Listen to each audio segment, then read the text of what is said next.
This is Justin Randolph interviewing James Gunter on August 5th, 2022.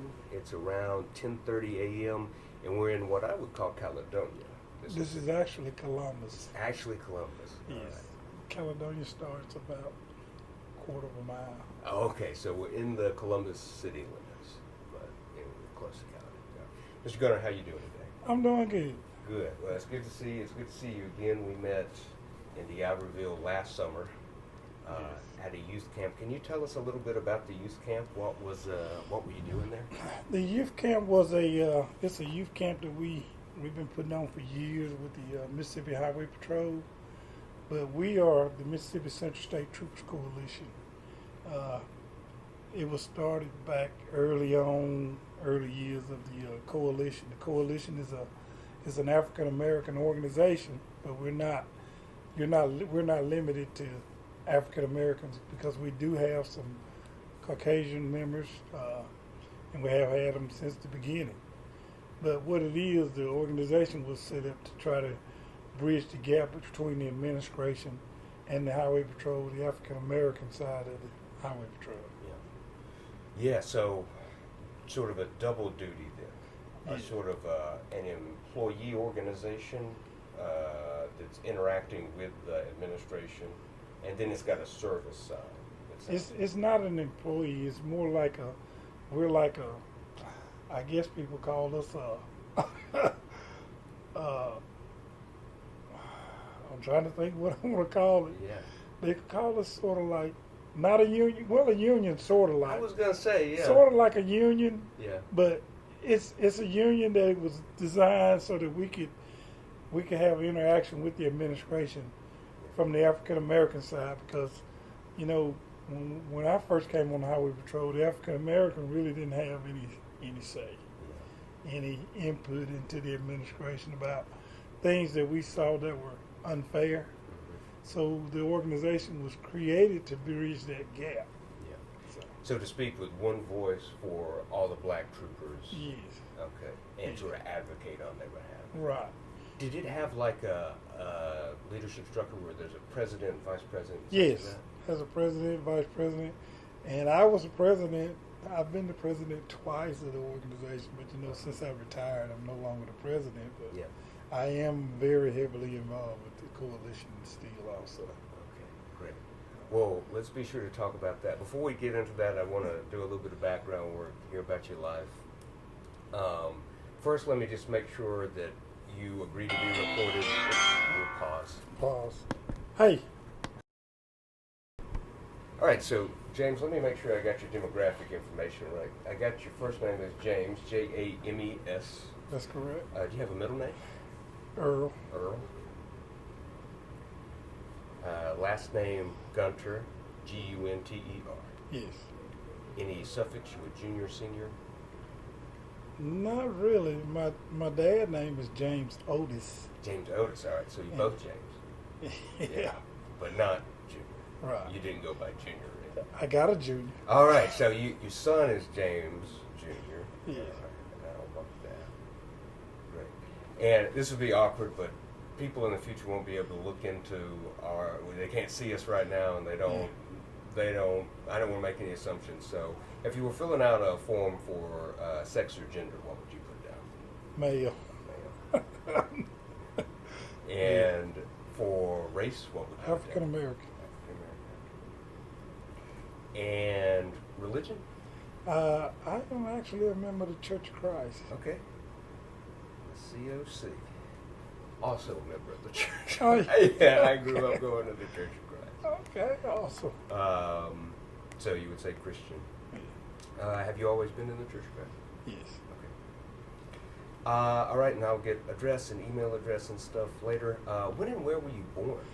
I was born in, I say that was Steens, Mississippi.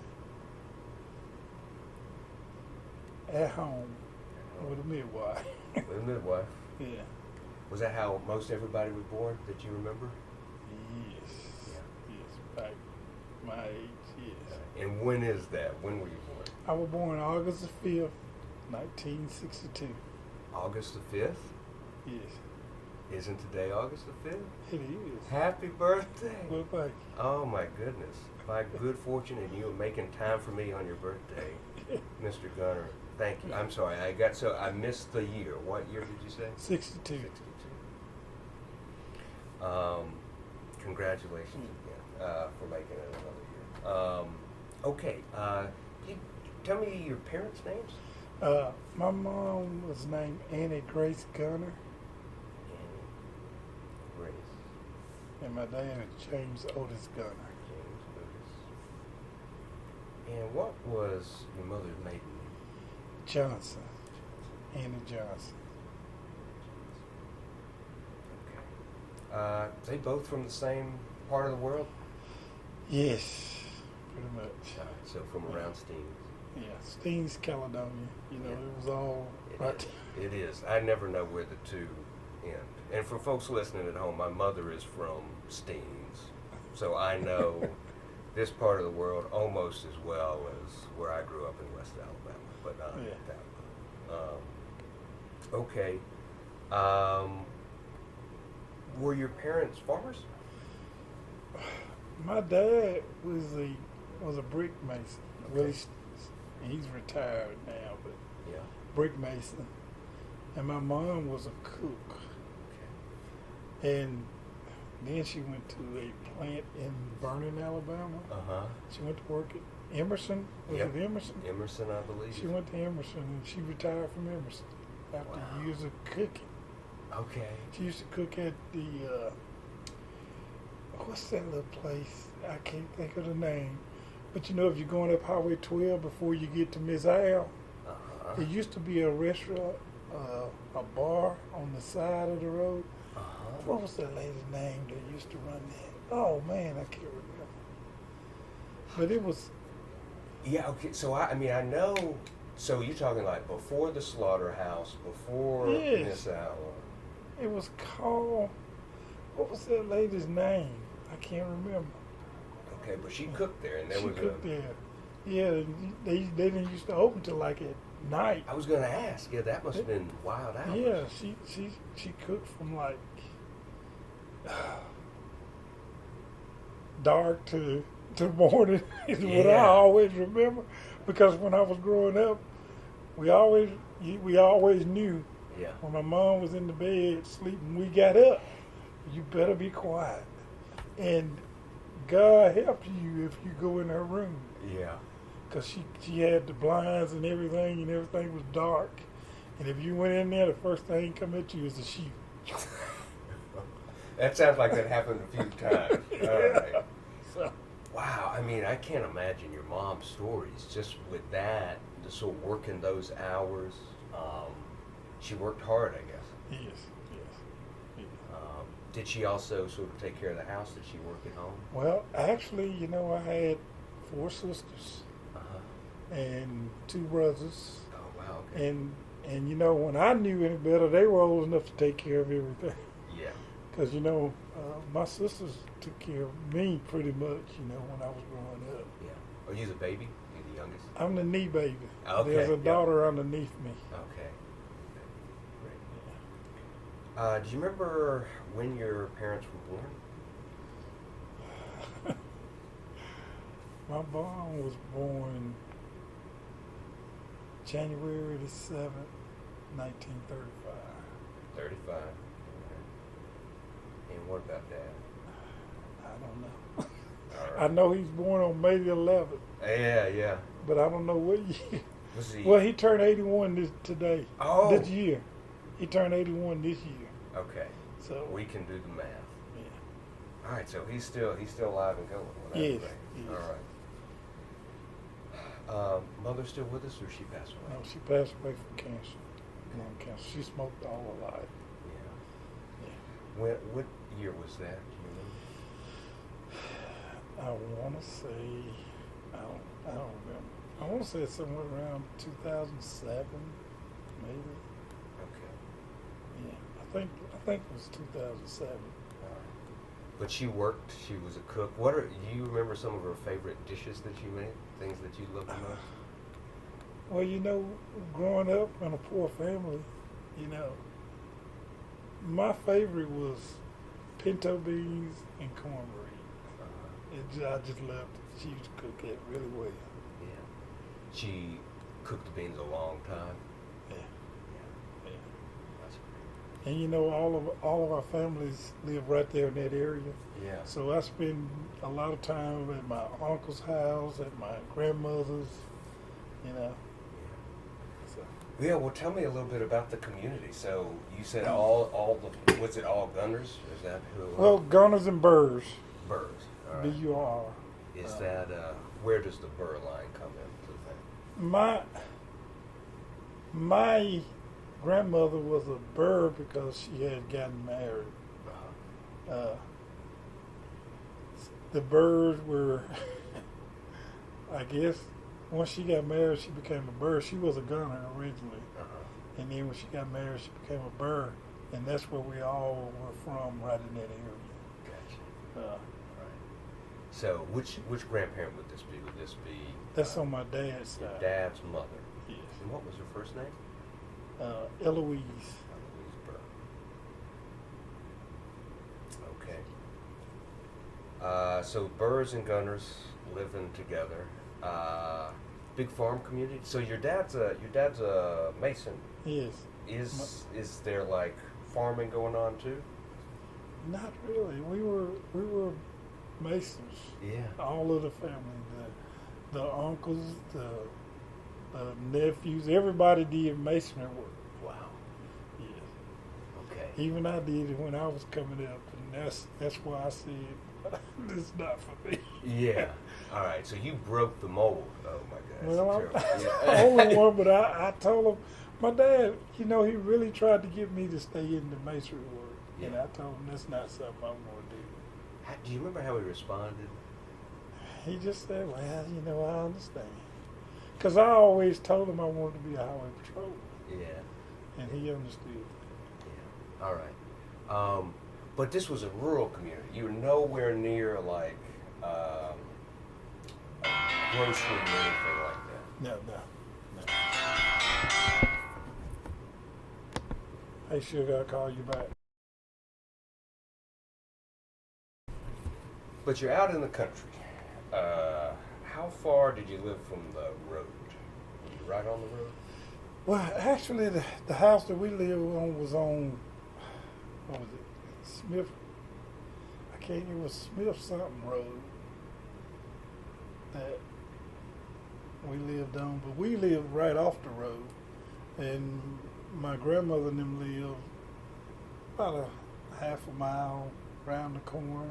Yeah. And my uncle lived about a quarter of a mile up the road from us. And you know, we took care of it. The group took care of everybody. You know, kept an eye on everybody, made sure everybody was doing what they were supposed to do. Back in those days, if you screwed up with one, you screwed up with everybody. You know. Yeah. You know, and the grandmama and uncle them, they could whoop you and send you home, and then you go home and get another whooping. Oh man. You know. I know that. Yeah. I remember that dynamic a little bit myself. Yeah. So. All right. Church structure your sort of weekly life? Yes. Church of Christ, you know, we went to church on Sundays, morning and afternoon, and Wednesday night Bible study. In those days, I just remember my uncle had a pickup truck, and we went to church in Columbus at what it used to be 10th Street, some street, Church of Christ there in Columbus, and we all used to load up in the back of the truck, and he hauled us all to church. So the whole family went Yeah. in the back of the truck. Wow. How long a drive was that? 30 minutes All right. to Columbus. You remember what you would do in the back of the truck for 30 minutes? We just sit there and talk to Yeah. kids. You know, there's a bunch of kids in the back, and then in the wintertime, even when it's cold, we take blankets and hold the blankets over everybody, you know, and go to church. Wow. You know, that's the way it was. Yeah. All right. So, Dad's a Mason. You don't want to do masonry.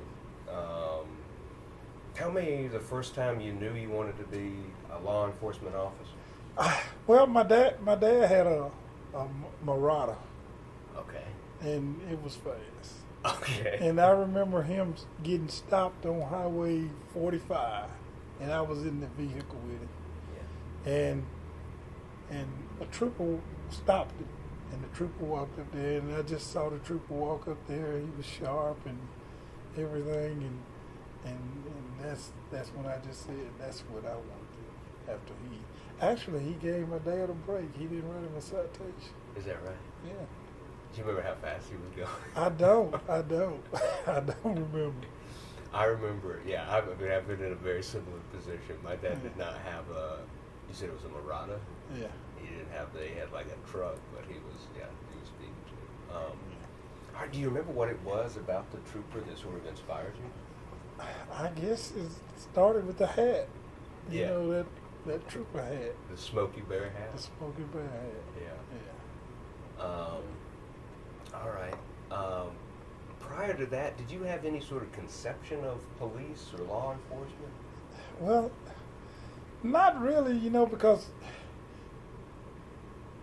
in those days, the mom, the grandparents, they were the police to us. And they didn't tell kids, don't do that, I'm gonna get the police to lock you up. They didn't do that back then. Yeah.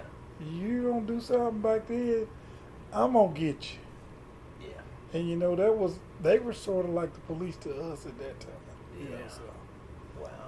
yeah. Yeah. All right. So, did you ever see the sheriff? No, I never seen anybody. No. No deputies. No. Yeah. I don't even remember law enforcement at all back in them days, because we pretty much stayed to ourselves, went to school, went to church. Yeah.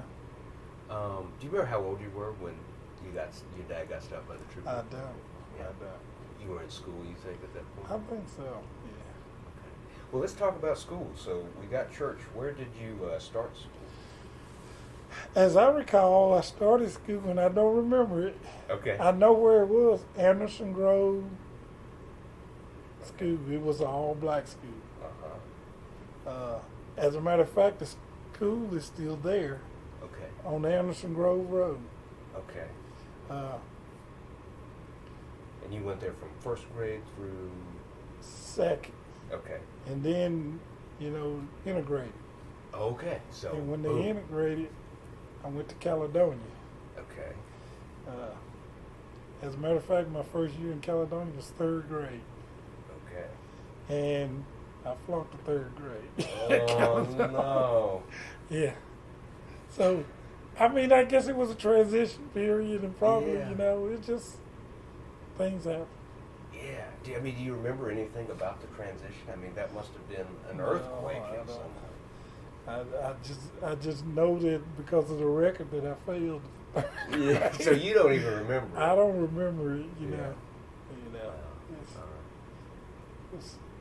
right. I'm sure it was difficult and different. Did you? So your brothers and sisters would have been going through it at the same time. Yes. Do you remember anything with them? Any Yeah, experiences? yeah. with I them? think my brother was going to, my oldest brother was going to I want to say 11th or 12th. I'm not sure, maybe 10th. I don't know. Yeah. And, all of them, everybody older than me were going through it at the same time because my sister would have been, 2 years younger than me. She would have been in the first grade. You start. Yeah. Yeah, so, All right. So did you go to Caledonia all the way through high school? yes. Okay. And I recognize from our last conversation that you played sports I did. throughout. When did you start playing sort of organized sports? I want to say when I got in the 6th grade, 7th, when I went to junior high. I played junior high football and junior high basketball. Yeah. I didn't play baseball or anything else. Yeah. So I played both of those, and I played basketball every year. And I think in the 9th grade and the 7th, one of them I quit football. Uh-huh. I didn't like it for some reason. Well, I was upset. I think I recall that I wanted to play quarterback and they wouldn't let me. Okay. You know. In like the seventh graders. So. Yeah. And so I said, well, I'm not going to play. And then I came back in the ninth grade and started back playing. And, yeah,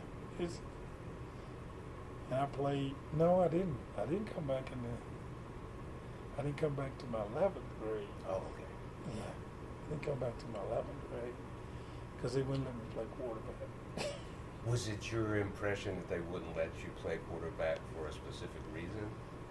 I didn't know. Yeah. But now I do know. Okay. You're African American. Yeah. And yeah. Caledonia. But, right. Caledonia Confederates. Yeah, right. They were the rebels or whatever. The for Confederates. Many years. Not even the rebels. The Confederates. Yeah. Caledonia Confederates. And when did they change that? I know they did. 2 years ago. 2 years ago. Yeah. Yeah, they're the Cavaliers now. Okay. Off the record, that's not much better, but whatever. Well, I guess it is a lot better actually, but it's still yeah. certain. Yeah, they were trying to keep as much as they could, Right. And now, because I always thought they should have been the Caledonia Wildcats. Yeah, why Wildcat? I just had that in my mind, Yeah. Caledonia, because when they were saying they were trying to get some ideas on the name, I just said the Caledonia Wildcats. Were you solicited for input or anything like that? No. So alumni weren't sort of. No. So would you have been the first black quarterback? As far as I know, yes. Yeah. Yeah. Did that? I mean, was that? It sounds like a big deal today. Was it a big deal at the time? Do you remember? Well, I didn't know at the time, but it was. Okay. Because I didn't play the 9th and 10th grade, and I came back my junior year. When I came back, there was a kid named Danny White. Okay. He was the starting quarterback, so they made me the backup. Yep. And I remember it well, like it was yesterday. I played backup for half a year, and the only reason I got to play is because in a couple of games we were behind every time, and we needed to throw the ball. Uh-huh. And the quarterback we had couldn't throw. Yeah, so a running quarterback, but not you. You're the Right. passer. I'm the passer, so he played him pretty much the whole game. Maybe put me in the last few minutes, and I would throw the ball. And we would move the ball, but we never would, because we went 0-10 that year. Oof. Yeah. It was off. Okay. It was off. Yeah. And so I think the 6th game I started quarterback. They moved him to tight end. Okay.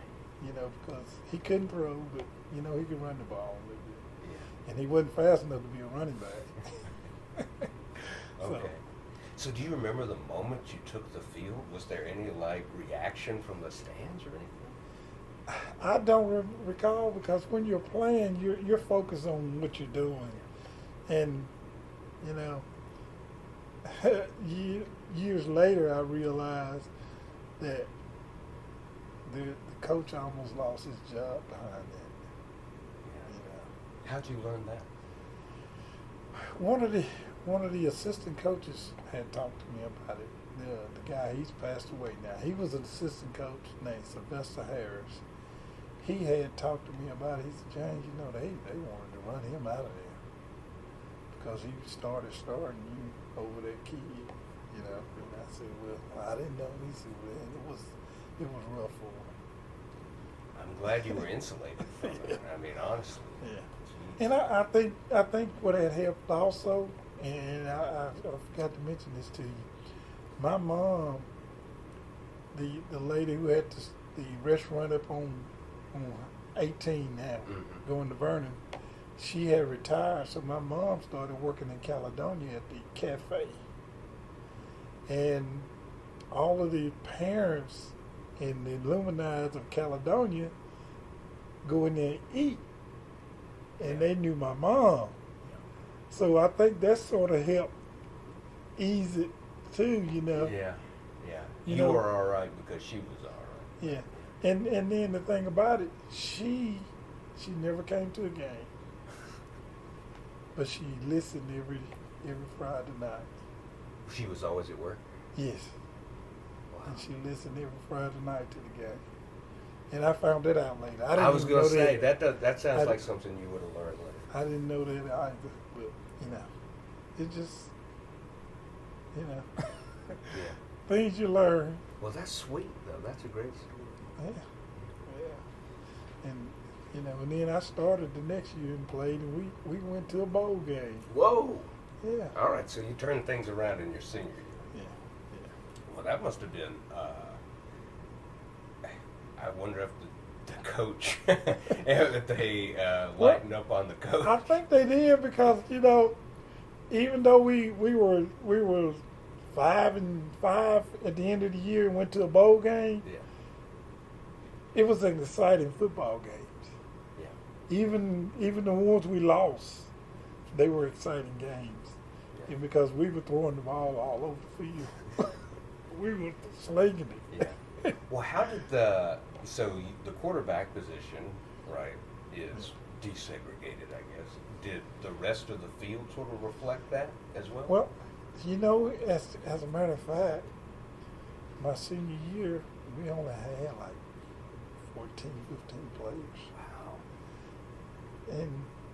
And I guess I always thought it was because we were senior heavy. It's the Mhm. reason why I thought a lot of kids weren't playing. Yeah. But I think it was probably because of the situation too.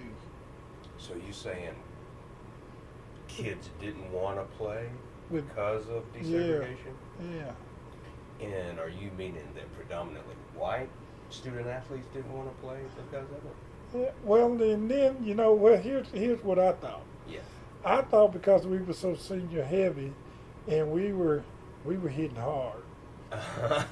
I mean, we had some days where it was clack clack out there on the football field, and you know, it's you know, I don't know, and I think it was because we were hitting so hard during practice, but we had a lot of fun, Yeah. you know, and then 4 of us out of the senior class got scholarship to East Mississippi. Okay. Yeah. You know, yeah, So what year did you graduate college? 81. 81. And you went all the way through 12th grade, graduated. Then you went to East Mississippi. East Mississippi Community College. That's in Scuba. Scuba Tech. Was it Scuba Tech at No, the no, time? Oh, we okay. just called it Scuba Tech. Scuba Tech. All right. And you play football there? I played football for half a year, Okay. and they put me at cornerback. Oh, that's a change. I didn't like that at all. Were you playing both sides of the ball in high school? Yes, What were you playing in? cornerback. You were quarterback in high school? Yes, played cornerback in high school and quarterback. Okay. Okay. And so they put me at cornerback in college. And, you know, I remember days where I didn't really like playing cornerback, so Uh-huh. I didn't put the effort into it that I should have. So most days they would have me playing quarterback for the defense. Okay. Yeah. So the defense could work on their game plan, getting ready for the next team. Yeah. So a lot of the players, you know, telling me, James, you should be playing quarterback for us, because Yeah. you know, the first year I went to Scuba, we lost maybe 5, 6 games, and we lost by 3 points. We had a great defense. Yeah. Our defense could lock just about any team down, but we could not do anything on the offense. Couldn't score. Couldn't score. All right. So you were the prep team quarterback, Yeah. and everybody's telling you you should be You starting should be quarterback. start throwing the ball for us Yeah. because we need some passing. You know, we have receivers and they had quarterbacks who just couldn't throw the ball like they should have. Yeah. So they were telling me you should be throwing this and doing this, and so I bought into it. So I said, well, hell, I ain't gonna do this. I'm gone. I quit. Okay, so EMCC, is it a historically black college, or had it been all white before? Or in the recent future? It was predominantly white, Okay. but they had black athletes going there because the sports, Yeah. the basketball, the football, that's where they came in. Okay. So did you feel like you were, you desegregated the high school football team? Did you feel as though you were desegregating the college football team as well? No, we had that year they didn't have a black quarterback. The next year they brought one in. Okay. And it was ironic to me that he still didn't start. He was a running quarterback. I mean, he could run the option better than anybody I've seen in a long time. But he didn't start. He was a backup. And then they would bring him in after they needed. And they would put points up and they win. And they had a pretty good season, I was just watching, I wasn't there playing. And they had a good season. And it's ironic, as a backup quarterback, he made the All-Star team. As a backup? Yes. I mean, there must have been sort of whispers about this being discriminatory, right? Yeah, well, we knew, we just knew it was always discriminatory, but, it's just something we had to deal with. Wow. You knowing that this kid is way better than any of them, but yet still he's coming off the bench to score his points, and then he makes Get the on the All-Star. All-Star team. He makes the All-Star team. Yeah, was there any pressure on the coach that you remember? Did they Well, try to fire him after he did No, something? no. They were good with him long as he had the white kid started. I see. And I guess he understood the game, Okay. So you played one semester. Yeah. What did you study at EMCC? I studied law enforcement. Okay, so it's a major at that point. Yeah. So Okay. I was studying law enforcement because that's what I wanted to do, be a state trooper.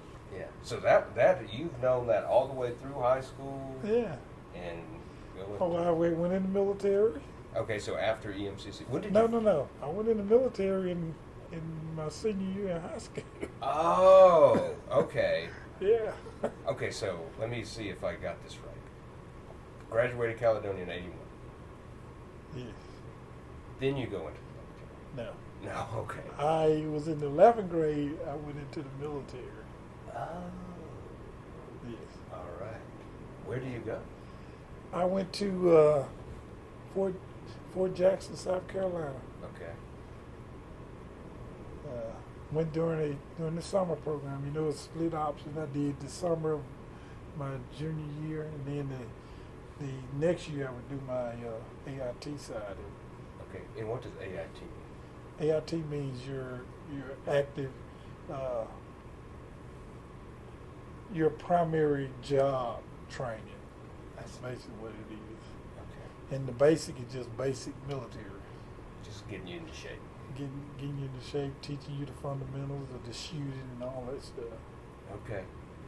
All right. So you got this military background. So does that interrupt your high school career?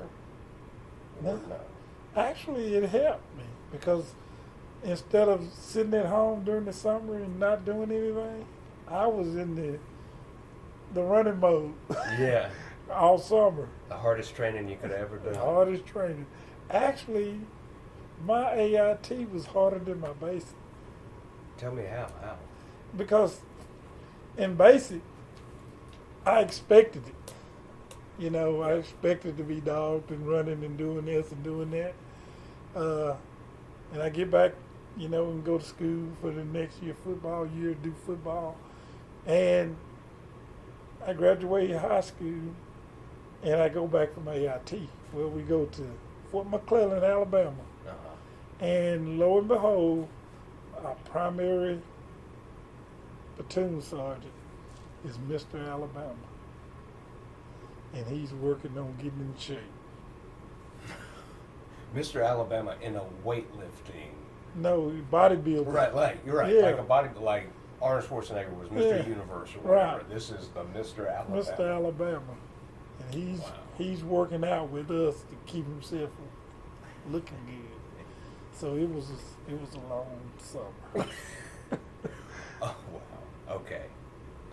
So it was more just physical training, or was there like classroom work? It was classroom work, but it was a lot of physical training that we didn't expect because it was AIT, so we thought they were gonna bag off of the physical training, but no, he worked out with us, and that was his workout. And so everything he did, we had to do. Wow. So I just remember, and I thought about it. In basic, you go eat. As soon as you get through eating, you go out, you do PT on your way back to class. Yeah. Same thing in AIT. Didn't expect it.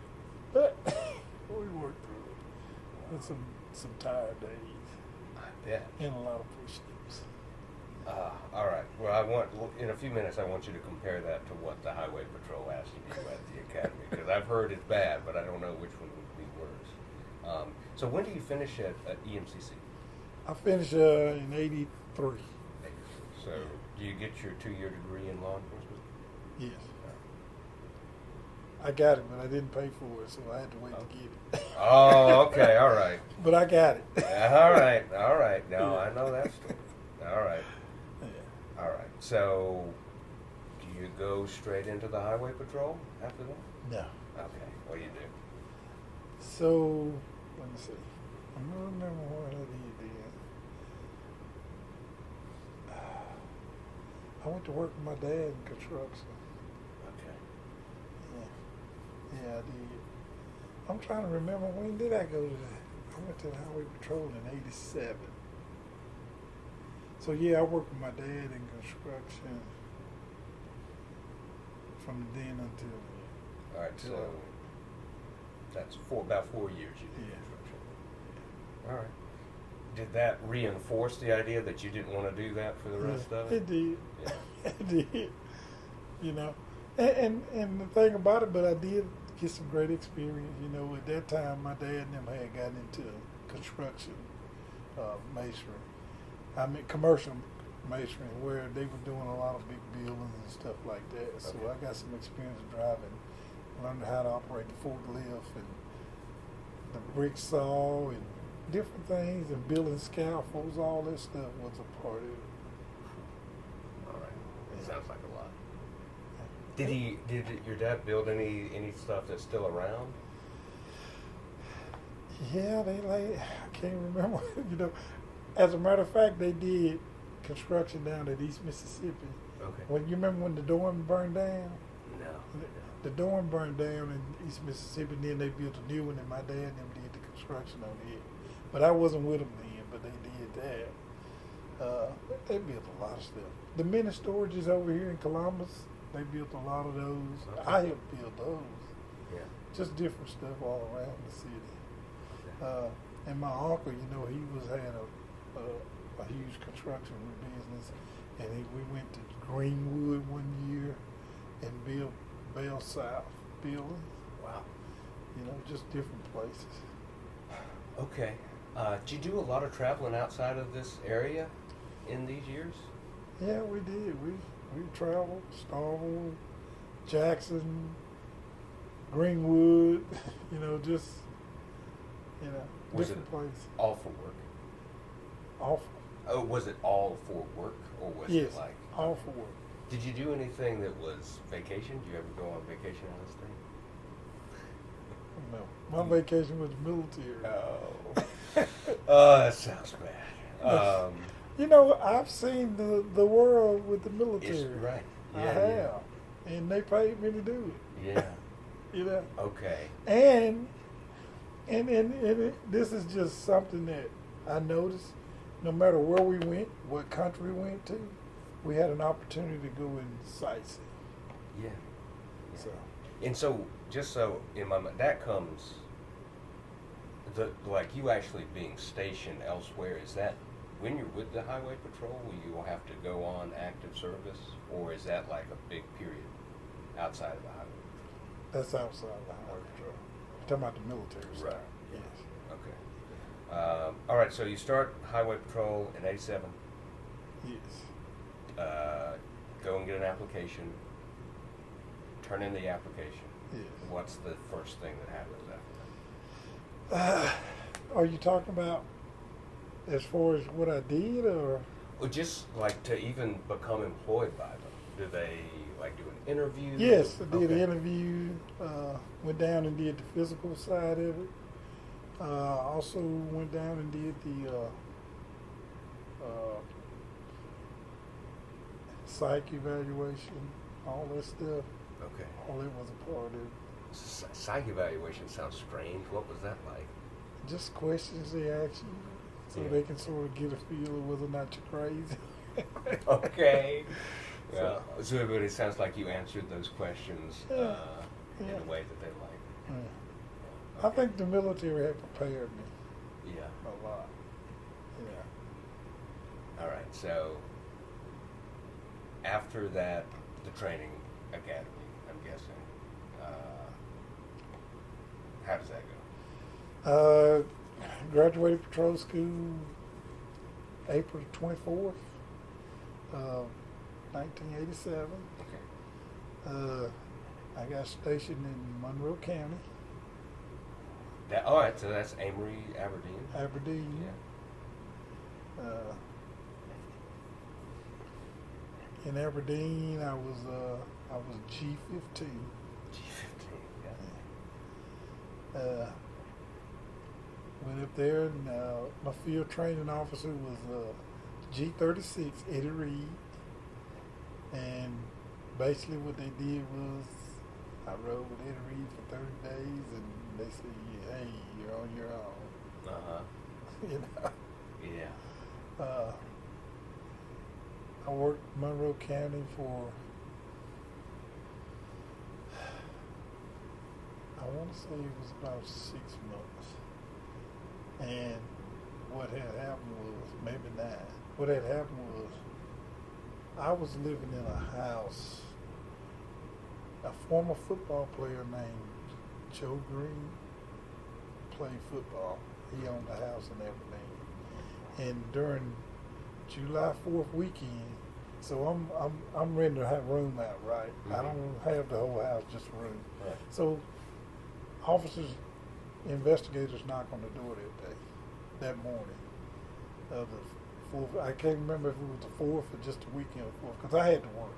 Mm-hmm. So I had worked that night, so I came in, went to sleep, and they knock on the door and come and say, hey, James, we just come to check when our CI said that such and such guy is in this house. I said, really?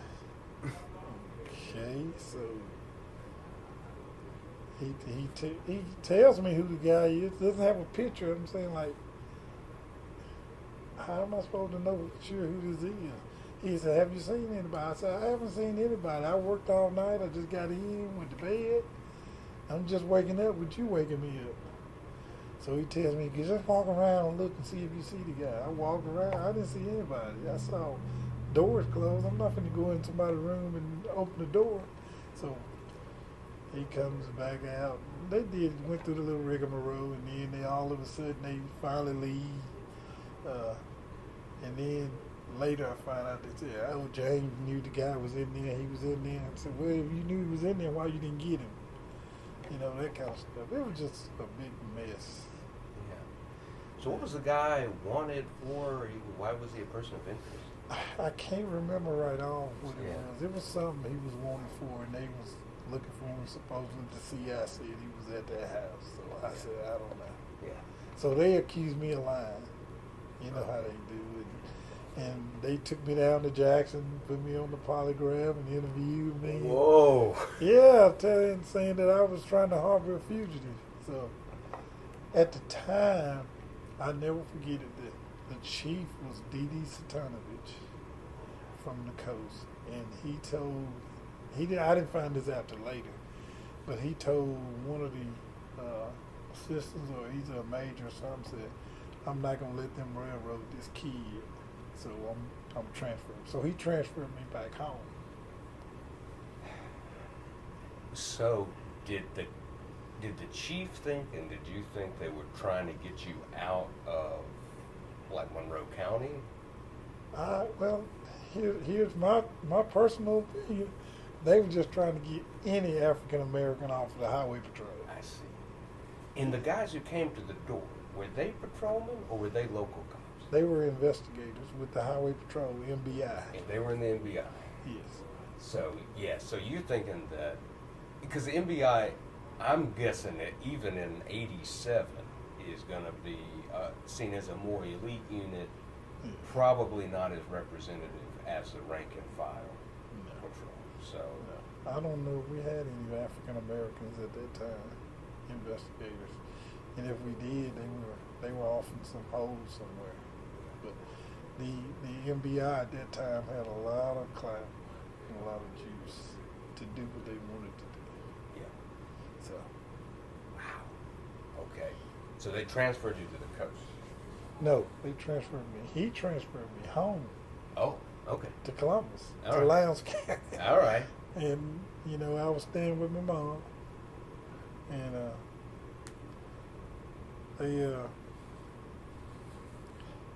I went home for 6 more months, and then all of a sudden, we have a new governor change.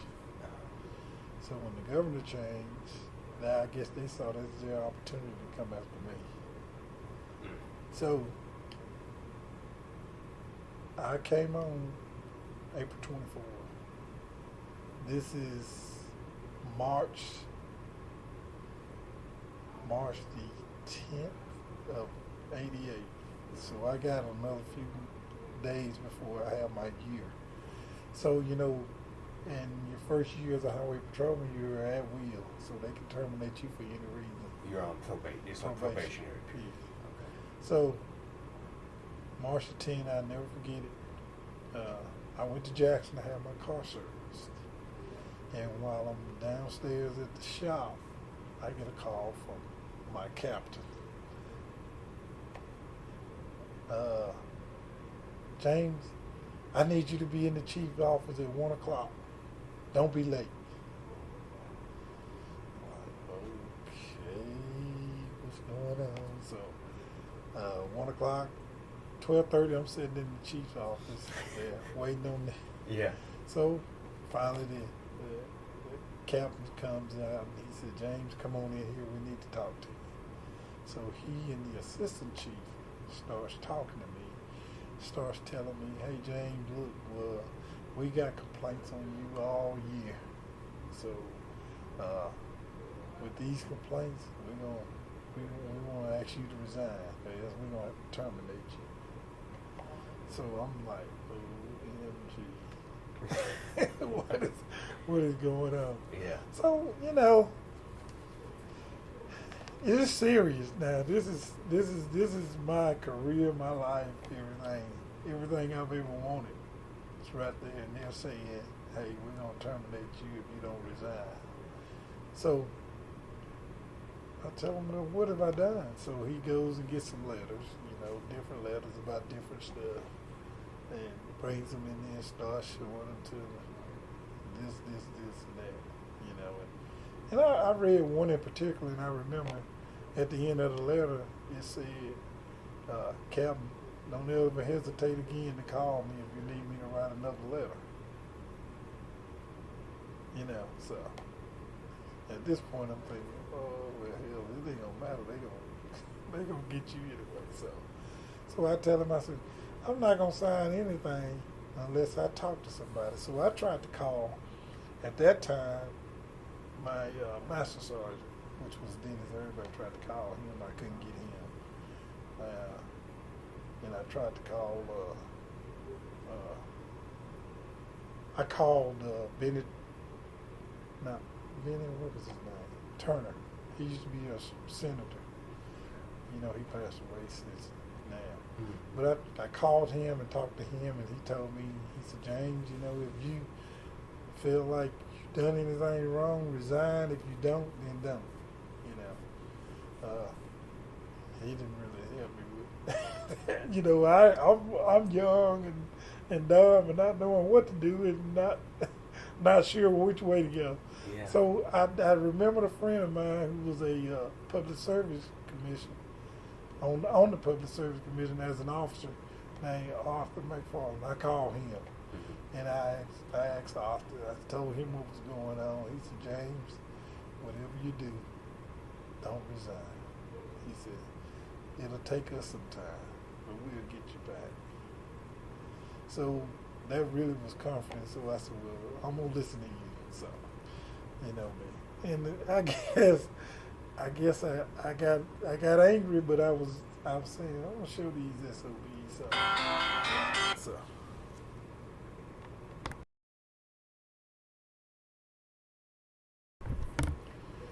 So the fix was in. It sounds. Yeah, they wanted me out. Period. I mean, so. When you say they, do you think it was more like the captain? Was it the I patrol think the leadership? captain was behind everything. Okay. The captain really was. He wanted me out. Had you gotten a bad feeling from him from the beginning? Yeah. He was a racist. I mean, that's just the bottom line. Because the first day we go to the station, he gets up and tells a joke. You got a white man, black man, Chinese man. And they give all three of them a piece of chain. And said that the Chinese man take his chain and build a computer. The white man take his chain and build a car. And said the black man put it around his neck. All right. So Yeah, you're getting it from the top, right? He's making, like, he's not being ambiguous, Right. being straightforward. Right. Are you getting it from your coworkers as well? Well, no, not really. You know, the coworkers were just, to me, they were innocent bystanders, and they just were. They didn't say anything because it wasn't bothering them, you know. So, because I remember I think we wound up getting in this district. They sent 7 troopers up here, and out of the patrol class, and I think 4 were African American, and I don't think he liked that at all. Okay. So. Well, I mean, this is something I've never actually asked anyone. Did they put any thought behind representation of different parts of Mississippi as to where to send African American troopers? I think some of them do, some don't. You know, they always say that they don't look at color, but you know, we're still in the state of Mississippi. Yeah. You know, And you think that goes even to today? Troopers it going goes to even today. You know, the good thing is since '87 we've had 3 black colonels.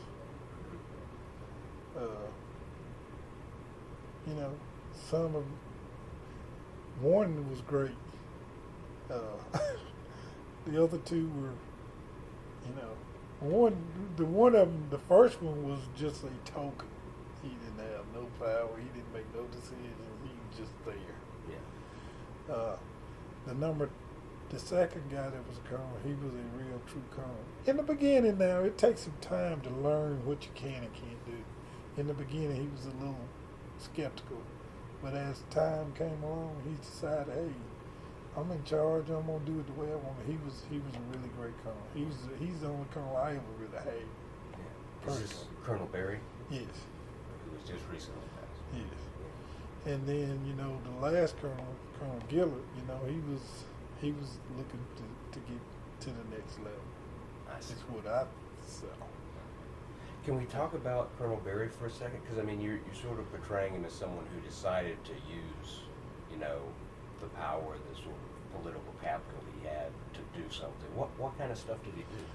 Well, one of the things he did was he made the testing process fair. You know, they finally changed it where you test people and you score them according to what they're able to do instead of just saying, hey, you're the guy. You know. So they put the testing policy in place, which was great. And he also decided later on in his career, that he was going to promote some African Americans in some of the police positions that has always been for the whites. I see. You know, and he just made a decision to do I'm it. gonna go meet those guys.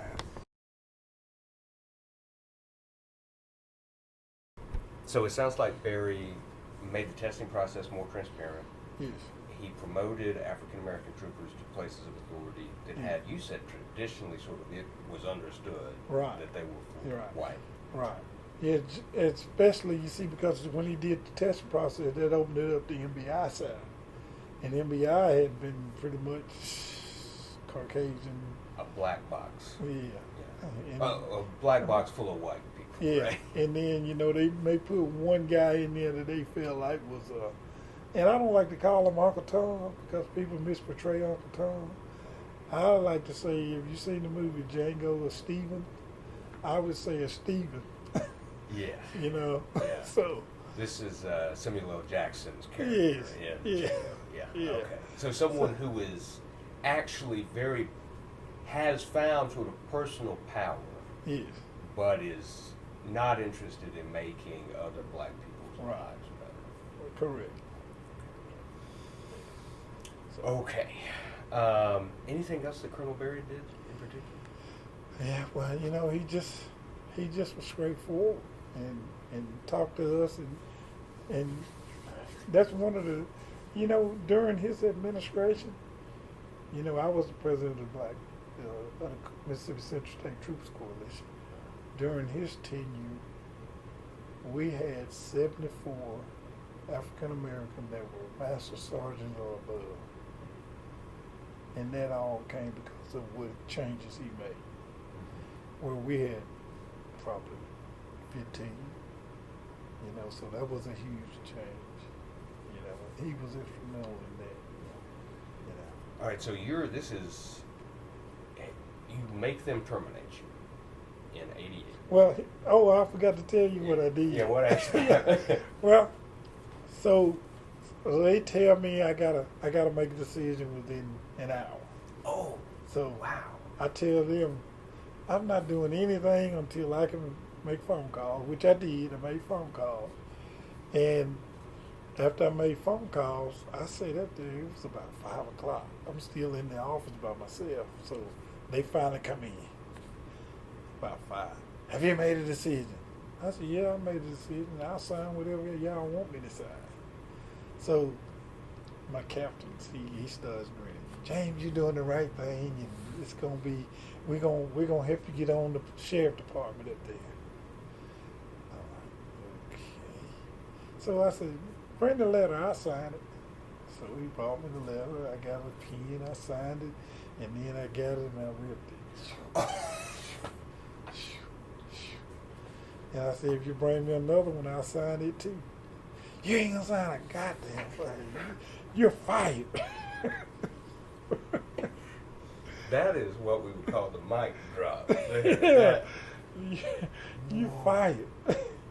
Whoa. So at that time, you know, they told me to give me the badges and stuff, and they gave me the badge, and then, you know, the captain's up there, so he got to take me back to Columbus. So I got to ride back to Columbus with him. So we're on the way back to Columbus. I went to sleep. I went to sleep. You slept the whole 3 hours? I think I did, because when I woke up, we were in Starkville. And he was pulling up at the station. He told me, a man just got fired and he's going to sleep and snore. I said, okay. So when we got to Starkville, he had a couple other troopers there to take me home. I said, get his stuff from home. I went in the house and put it all in a plastic bag and sent it home. So the next 3 days, I just stayed in the house, just, you know, moping. I was going to ask how you felt. Felt bad. I mean, felt like everything's just been taken away from me. You know. Angry, too? I was angry, you know, but, you know, I guess in the military I learned that showing your anchor is bad, you know. So I dealt with it.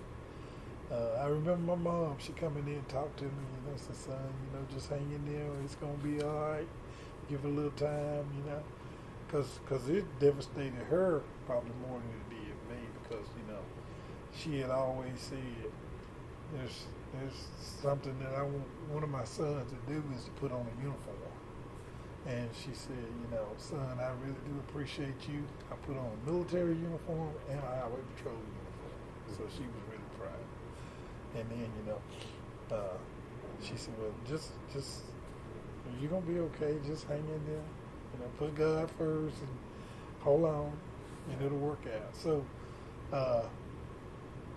after that, you know, I had to go to work somewhere. Went back to construction. Okay, right. Went to construction for 2 years. That was in '88. So I went to construction, worked construction for 2 years, and then I went to work for an insurance company, independent life. Okay.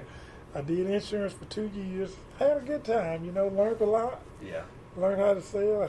Helped me with being able to communicate with people selling insurance, Yeah. you know. And I'll never forget it. I'll talk to him later. Okay. I'll never forget it. I got a phone call in my second year from, at that time it was Major Stewart.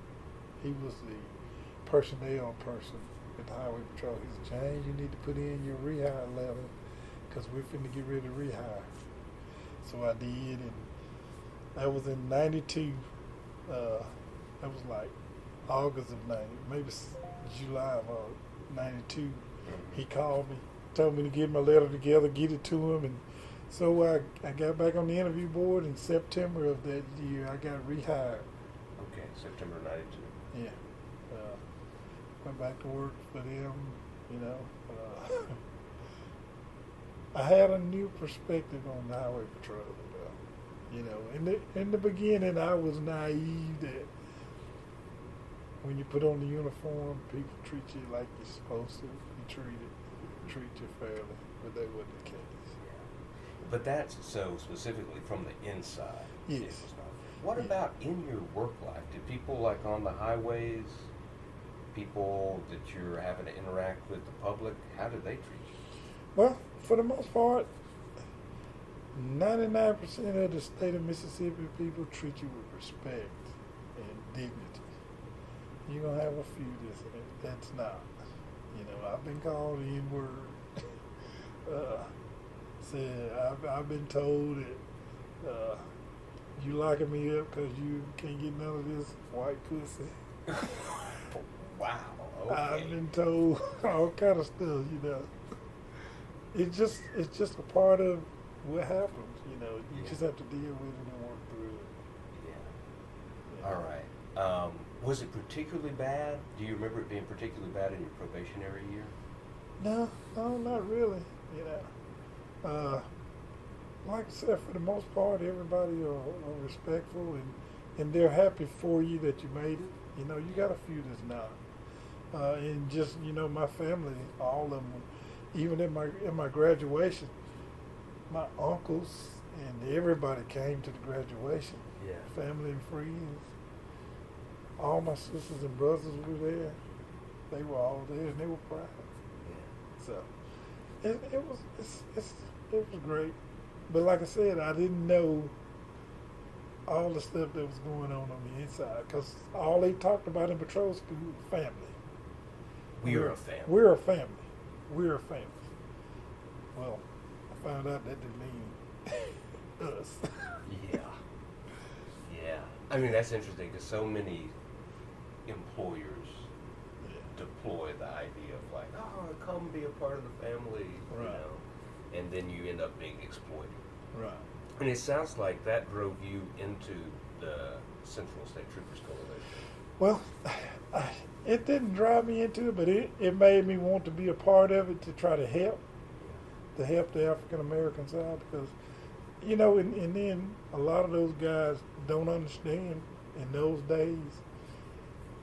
You could get more accomplished on the backside to help people than you could by being vocal and saying, "Oh, y'all are racist. You gonna do this," and some of the guys that were member of the coalition, you said, "James, stand up and tell them we ain't gonna do this." I said, "No, we're not." I said, "That's not the way we gonna handle it." I said, "If you call a man out in public, he's not gonna do anything to help you." I said, "What we're gonna do is we're gonna talk to him on the backside." I says, "Look, sir, here's what I'm gonna show you, sir. We've got 150 African American troopers. Out of those 150 African American troopers, we only got 3 black that are FBI agents. Now, you tell me, does that look right? Sound right?" That's how you handle the administration on that side. You point out the obvious in the right way, and you can get some movement. And I'll never forget it when was it Musgrove? Ronnie Musgrove, I believe it was Musgrove. We as a coalition, he came to us and asked us to support him. And one of the things we told him was, if you want us to support you, and if you become the governor, we want some black captains in these districts. We didn't have any at the time. So when he became governor, he got 3. We got 3 African American captains, and it's only grown since then. You know, at one time, before I retired, we had 5 African American captains in the district. 9. Yeah. As captains of the district. And to be honest, if you really look at the inside of the highway patrol, the captains of the district have more power to control a lot of things. So What kind of things are they in particular position to control? they control what happens in the district, the manpower. That's Tom. Lost Yeah. They control the overall field that's going on in the district. They control what happens. It's like this: what happens in Vegas stays in Vegas. So what happens in the district can stay in the district if the captain can cap it. Yeah. And if he decides to cap it, if he doesn't decide to cap it, then it goes to Jackson. When it goes to Jackson, then Jackson gets in your district. Yeah. So little things that the captain can handle, he can handle it within the district. And believe me, the men who work for the captains either make or break the district. And if a captain loses the men's respect, then he loses control of his district. Mm-hmm. So it's important that the captain keeps their respect on taking care of them. You know, and just like a particular incident, one of my troopers got in trouble, and my master sergeant goes to check on him. They said it's a domestic. So my master sergeant goes there and he tells the guy, "You just fucked up." So I find out about it. So next week when I get him in the office, I said, "You listen here. Your job is to go there and figure out a way to help him. Don't go there and tell him he done fucked up." Yeah. You know, that ain't how we ain't gonna handle business in this district. That guy don't like me today for that, but he'll be all right. He'd be all right. Yeah. So All right. So you were the captain of the Greenwood. Greenwood district. So that was your highest rank. Yes. All right. And how long were you sort of a rank and file guy before you got up to that? I was on the road till 2007. Okay. I got promoted to master sergeant, I think, in 7. So you come off the road with your master sergeant. Yes. And then when did you get captain? I got lieutenant after that. Okay. I got lieutenant over Eastside. Okay. Eastside is the electronic citations, Right. all of that stuff. And Donnell promoted me to that position. Okay, so that's a concrete example. Yes. Yeah. Yes. And then the next year, I got promoted to captain after the testing process. We tested in enforcement. Lieutenant Colonel Sanders was number one, and I was number two. Wow. Yeah. So Lieutenant Colonel Sanders, did he get another captaincy spot or something like that? Yeah, at he the same had time? the captain slot in Meridian Okay. first, Okay. and then he went to SOG group next, Okay. and then he went to the lieutenant colonel. What is SOG? Special Operation Group. Okay. Yeah. Wow. All right. Well, you have been incredibly generous with your time on your birthday, Mr. Gunter. Can I ask you just a couple more questions? Okay. Just about how you've seen really the politics of law enforcement change. Well, here's the thing. When I came on in the beginning, they told us you can't talk to anybody in the legislature. You can't talk to them. You don't have no business hanging out with them. You don't have no business being around them. That was so that we wouldn't have any connections. So that when they did something to them, they wouldn't have anybody for you to go to. It was part of the game that they played to try to control everything. Nowadays, if you don't know a legislator, then shame on you. You know, because you're going to need that person one day doing this job, because every time you stop somebody, it's a potential to have somebody you stop that is connected, you know. And it's sad to say, but here's my personal opinion about the politics of the Highway Patrol.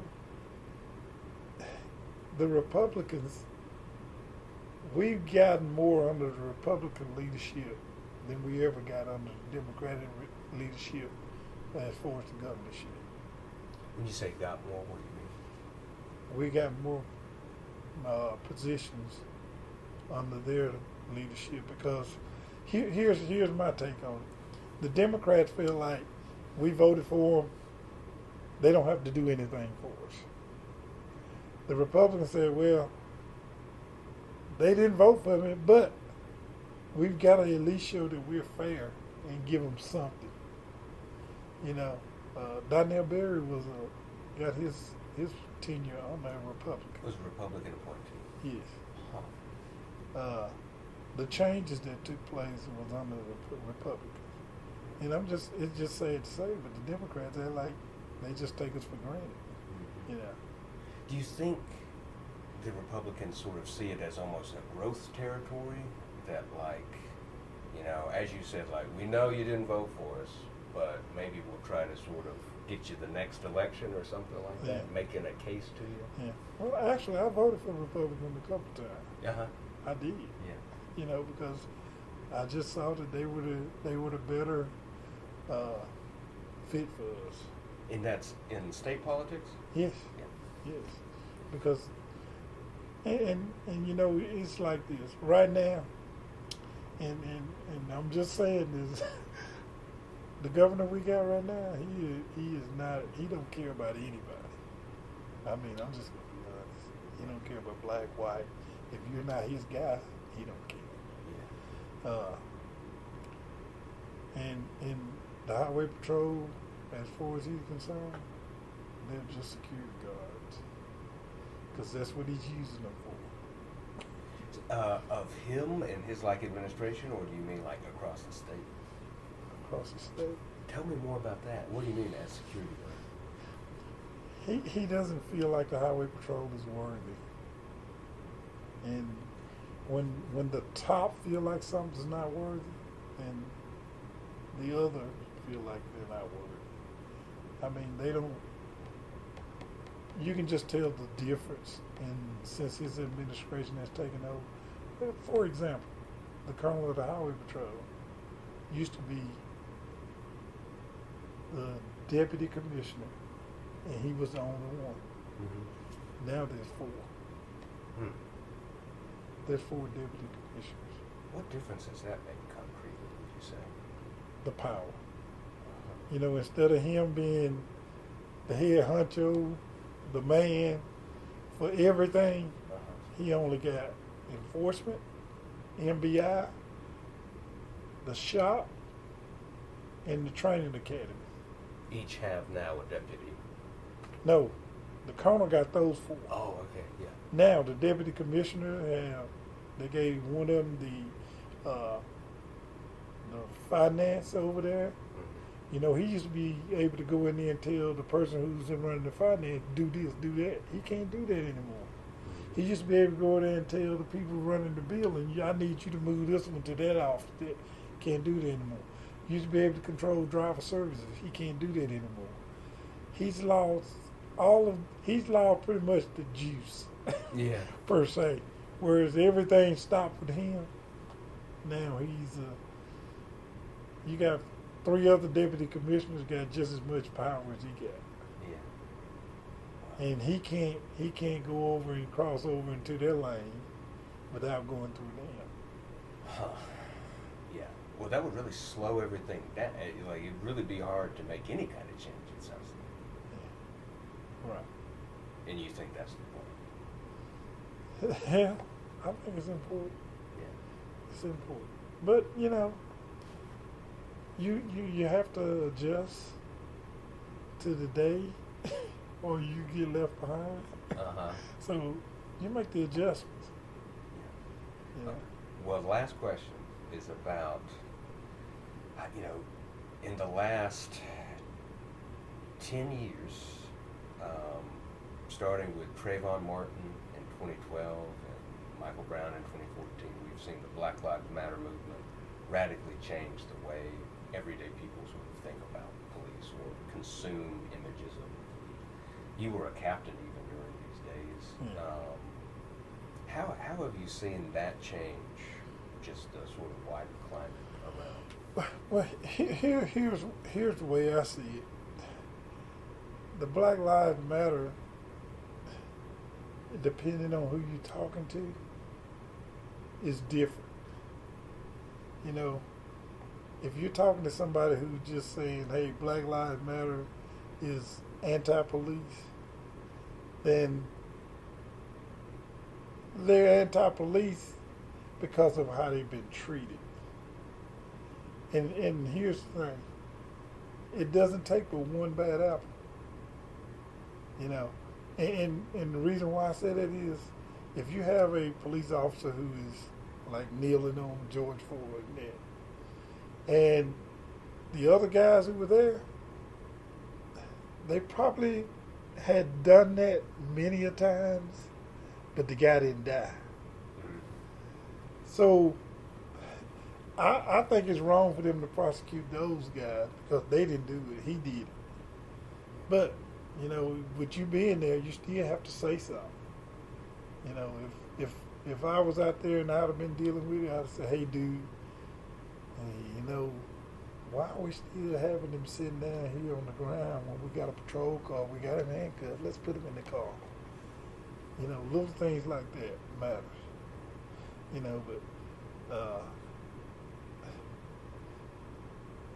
I've been stopped in my personal vehicle. And the guy tells me, hey, I stopped you because you were speeding. So the first thing I asked him was, how fast was I going? He couldn't tell me because I know he couldn't tell me because there's no way he could have got a clock on me. I know as a trooper he couldn't have. Because I went up a ramp. He's a half a mile down the road to see me exit off. Yeah. So I know he couldn't have got a clock. So he comes off the road, comes and catch me and stop me. And he says, I stopped you because you were speeding. How fast were you going? I said, you tell me.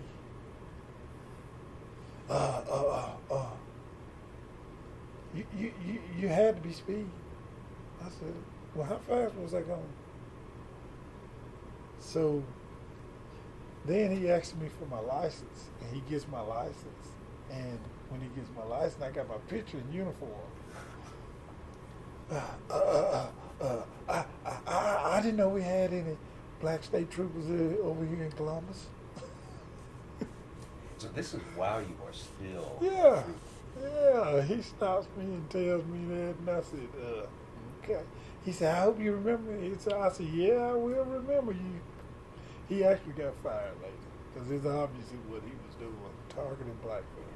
And that's what makes the bad apple, you know. And that's what hurts the most when you're dealing with police officers. And the black community sees that, but the white community don't, because they don't have to deal with that. They don't get stopped for no reason. Now, on the other side of that, the white community that is poor, they get stopped for no reason. They understand. Because they can't afford to buy a windshield for their vehicle. So he got to go to the store and get something to eat, or he got to go to work, but he can't afford a windshield because he doesn't make enough. He gets stopped because of the windshield. And the cop comes up, talks to him, and writes him a ticket. Hell, he can't buy a windshield. You know he can't pay for a ticket. So he loses his license.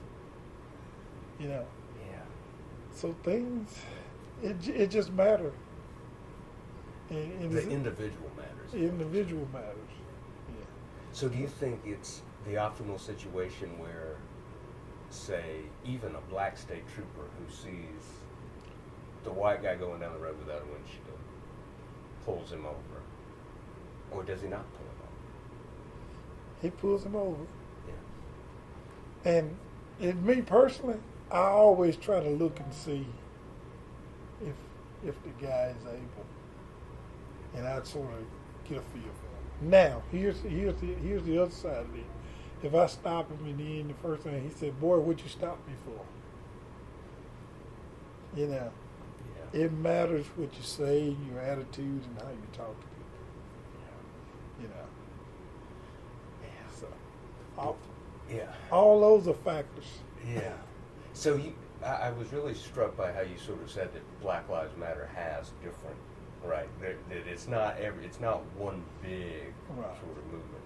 Are you familiar with sort of the defund the police side? And I don't even know if you would call that Black Well, Lives Matter. I think that the media has said defund. When people say defund, they mean reconstruct the funds on how you're using them. Instead of building jails, build some care facilities for the people that are on drugs. You know, don't lock them up. Put them in a facility that can help them.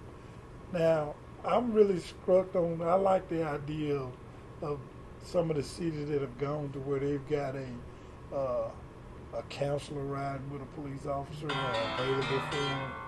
Those are some of the things. I'm sure that's them. Yeah, that's it. This is the last thing I Yeah. thought. So you got to change what we're doing.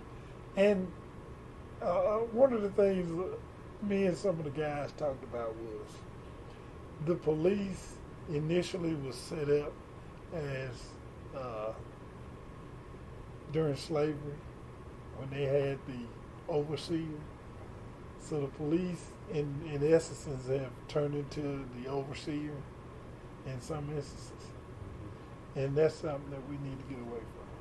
Yeah. You know, we gotta stop teaching our police officers that there's one way to do the job, because there are multiple ways of doing your job Yeah. and having some results. And locking them up, you know, we used to just beat them over the head and get away with it. You no longer can do that. Yeah. Now locking them up is what we've gone to. Yeah. When did the beat them over the head end? Would you say? Well, it ended when everybody got a cell phone. Yeah. Because you can't beat them over the head now and nobody records you. Yeah. So now that's why. And then plus, you know, we also got these body cam. So that's when that ended. Now, if they get in a spot where they don't have any body cam and no cameras, they'll beat you over the head again. You know, because people get angry. Yeah. You know, and what you say to them matter. You know, if you tell a man you a SOB and he's somewhere where nobody can see him, he may tap you over the head. Yeah. You know, so. What do you make of the backlash because you sound very sympathetic to the defund, as you said, right? We're not talking about just stripping money. Right. We're talking about a fair budget where we are giving revenue to healthcare schools, Right. life sort of sustaining institutions. And you know, one of the things I think we really shot ourselves in the foot with, the DARE program. That money was well worth it if they would really go back and look at it. And they wondering why we can't do anything with our kids because we have no control. The TV is raising our kids, and the cell phones and the laptops and the tablets, because we want to do our thing, so we give them that so they can be entertained. And what happens? Sooner or later, they're going to find something that they're going to enjoy watching. You know, we may not know it, but they're going to get to it eventually. Yeah. So we've got to go back to their program in schools. I think that would really be a tremendous help. Put the money in that type stuff so that we can get them early on. The Bible says you spare the rod, you spoil the child. This is a prime example. We've got to get them early because once they get older, you can't do anything with them. Yeah. You know, and they're just like, the other thing we need to do is, I think we need to put cameras everywhere. You know, we can do it. You know, and then, like I said, Columbus had a great idea. All of, like my cameras here, let the police tap into that so they can be able to pull that up and watch it. Those things would be tremendous help for law enforcement. And plus what that does is that tells folks in the community, hey, you come here, I'm going to see your car go by their house, I'm going to see you go by their house, I'm going to see you go by, I ain't going to see you shooting, but I'm going to see you when you leave. I'm going to know you were there. So you think of it more as sort of a deterrent, a way, Yes. like if everyone knows that they're being watched, Yes. They won't offend. Well, let me ask you this. Yeah. If you got to take a leak and you're out in the car somewhere and you know that there's cameras right there, would you stop there and pee? No. You go down the street where there's no cameras. Yeah. So put eyes everywhere and just see if that can deter them. Yeah. You know, it helps. Could that be abused? Could there be any sort of pitfalls that we can't even imagine on something like Well, if it could be, but you know, if you got somebody crooked there, you can find pitfalls and everything. Yeah. So it's Mr. James Gunter, I appreciate so much your time today. I hope you don't mind me being back in touch. Okay. I've loved this conversation, and thank you for opening. And we didn't your get home. into all of it. I know. Well, I'm going to let you enjoy your. Birthday, and I'll be back in touch to talk about all of it. Okay. All right.